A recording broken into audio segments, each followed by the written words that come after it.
So Flat Planet started in my mother-in-law's garage.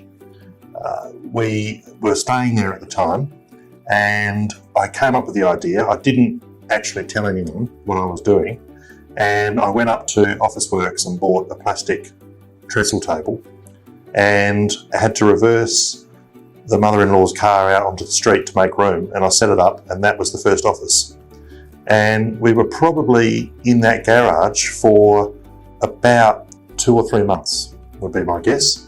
And that's where the whole business started. It's where we came up with the business plan and worked everything out and built the first website and made our first sales calls. And really the whole thing was born there.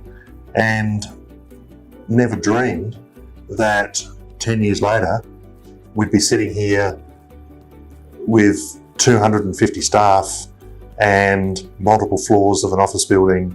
You know, it's just, when I think about it, it's just an incredible journey, and it's hard to reconcile, I guess, where we started with where we are now, even though I can remember almost every minute of it. So the business I had before Flat Planet, Strikeforce Sales, was successful in its time, but it hit the rocks pretty much when the global financial crisis happened in 2008, 2009. After I exited Strikeforce Sales, I decided to spend some time sitting on a rock and thinking about what was next. And I visited a friend of mine, a guy called Phil, and we talked. And the takeaway was, if the reason you want to start a business is to make money, then get in line. And it's a very, very long line.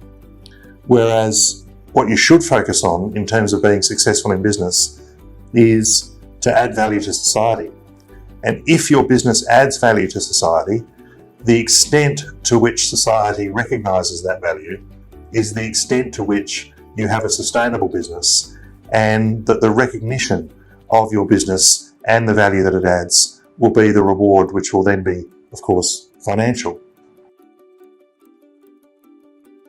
What was apparent is that Philippine talent, or not just Philippines, there were many other places that offered high value talent, but that talent was really at the time only available to large corporations, because large corporations had the money to send up teams of people, expats, put their kids in great schools, pay all the expenses, hire lawyers, incorporate and run their teams. And Telstra, ANZ Bank, Westpac and many other companies were already up here, QBE, already up here in the Philippines, taking that approach and taking advantage of the high value talent that was available in the market. So we really saw Flat Planet as being a way to create a level playing field, to break down barriers, to make it possible for smaller business in Australia and around the world to access high value talent in the Philippines, while at the same time it would bring opportunities into an opportunity poor environment, which is the Philippines, and give Filipino people access to opportunities that they otherwise wouldn't have, and to help them also build a pathway to a better future by taking advantage of those opportunities that we were able to bring up. And so that's why it's called Flat Planet. The reason that we're Flat Planet is because we're really all about trying to create a level playing field and trying to make a contribution towards equality of opportunity.